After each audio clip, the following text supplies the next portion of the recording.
Hello and welcome to a very special edition of the Family Work. Um, about almost 2 years ago, we decided we wanted to sell the campground, and we really weren't sure what was going to happen next.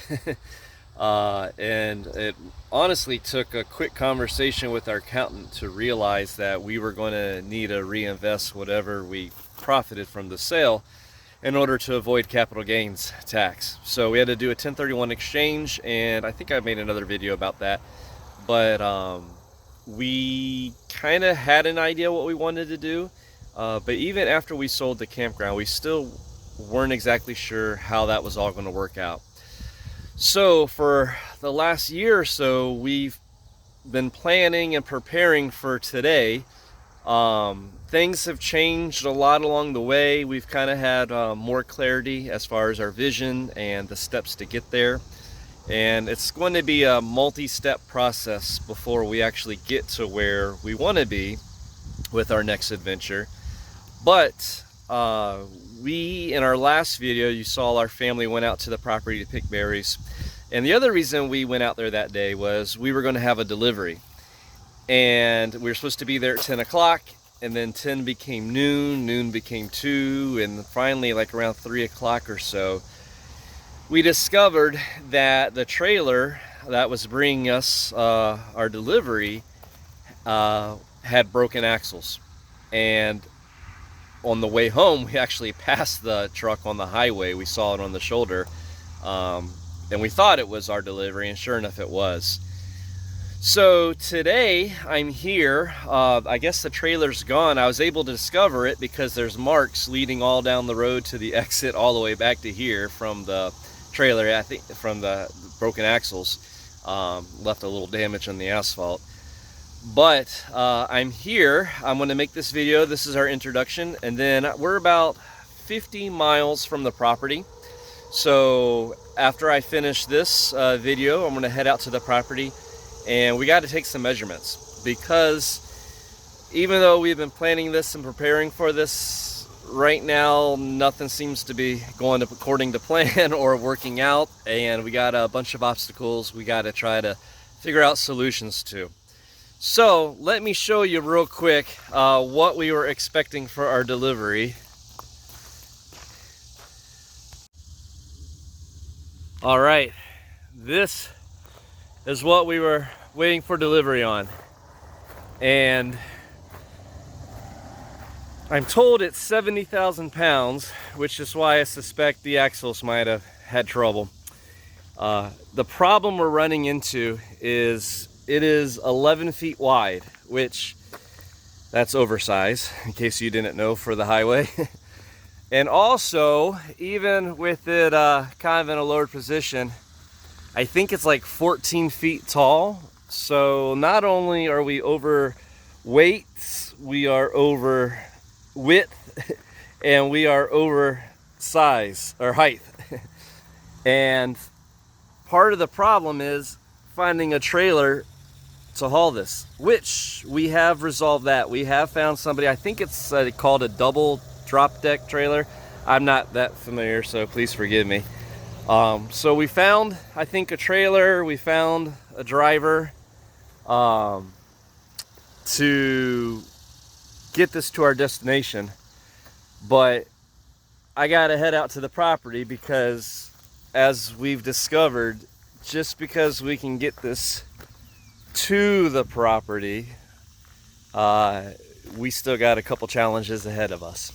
So I'm glad that we're getting close to starting, but we gotta figure a couple things out today, hopefully. So we'll see you here at the property in a little bit. All right, so I am pulling in to our property. Actually, I'm not quite at the property. This is a different property than where my excavator is. We're about three or 4 miles from that property. When we sold the campground, we were looking for one property, but we couldn't find exactly what we were looking for. So what we ended up doing was getting a couple smaller properties.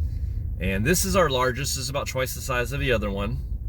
And that's why we're looking to do the logging on this property to start with. And the other property is right off the highway, so it's very convenient. This one, however, as you can see, this is supposed to be a county road. At least it's asphalt right here, pretty big potholes. But up here is where it starts to get a little tricky. So I'm gonna go ahead and drive down towards the end of the road, which happens to be at the beginning of my property. Our property, I should say. And yeah, right about here is, I think, where that truck is gonna have to, well, we'll see, come to a stop. This curve up here, I do not think it's going to be able to make it. So we'll drive down there, and then I'll get out and I'll take some measurements. But yeah, a tractor trailer coming through here is going to be pretty difficult.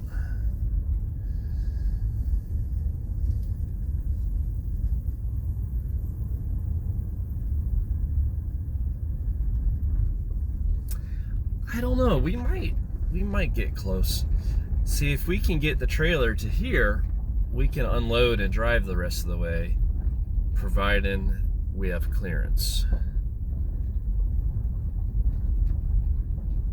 But will we be able to get the trailer to that point?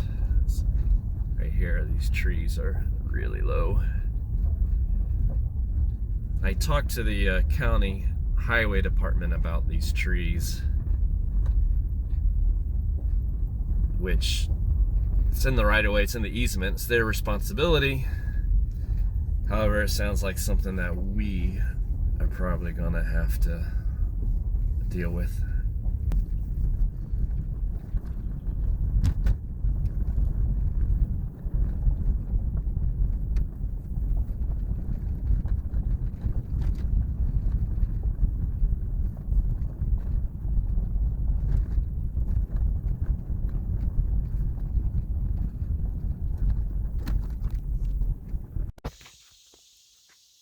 All right, so the road measures about 9 foot to 10 foot wide for the most part.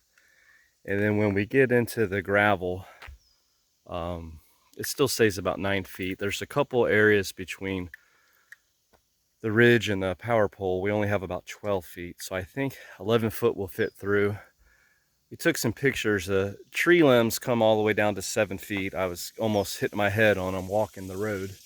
So I know we're gonna be clipping trees, but I don't know if the camera will pick this up. I just wanted to get a kind of before condition of the road of how much settling there's been on this side. It's about 4 inches lower than that side, and you can see all the way along there's a bunch of dips up there.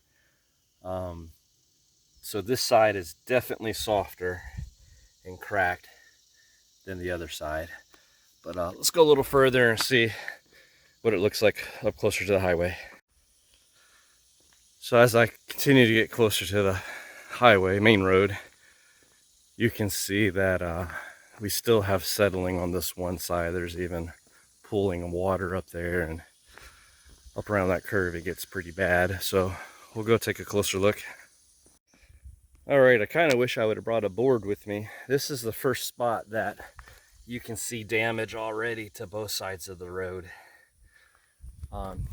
So far, all the settling and potholes have been on this side of the road.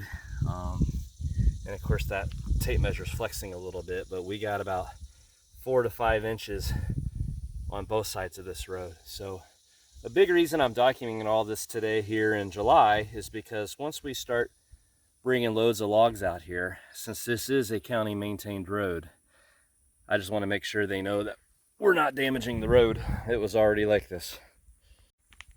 Okay, I know this is getting redundant, but it keeps getting the worse we go. That's bending down a lot. I think that was almost 8 inches lower this side of the road than that side. I could see where cars would be scraping right there. Trucks and SUVs probably be all right. It it looks like what people have been doing are driving over here in the grass and putting one wheel in the center rather than driving down the normal tire marks. And I don't know if you can see it as we go further down. I don't know if I'm going to keep walking all the way up there or not, but it's just hole after hole after hole on this one side. They just get bigger as we go. All right, we're up here at the main road, and I'm just looking because the truck's going to be coming from this direction. If there's enough room to pull forward and back in here. That corner is a little tighter than this corner. It'd be better if they're coming from the other direction, or maybe we could use that gentleman's driveway to turn around and then back up through here. But I think it'll work. All right, so kind of bummed I had to come out here today, but I'm kind of glad I did, because I think we're going to be able to do it. I was debating on whether we had to get unload on the asphalt, because I found some dozer mats. I had to go to West Virginia to pick them up, which isn't too far from here. Just the wrong direction from home. And they're 80,000 pounds, and they only have a couple of them available, so we would have to kind of, depending on how far we had to move the tracks on the asphalt, we'd have to keep replacing them and replacing them, which was going to be a pain. But it was an option. I think if the driver can back up, and I'm not sure if this is a full 50+ foot trailer or not. I'm not sure. I'm gonna have to find that out. But I'm gonna mark it off here and see just how far it is to the gravel that he has to back up. But I think it's doable. I think we can make it happen.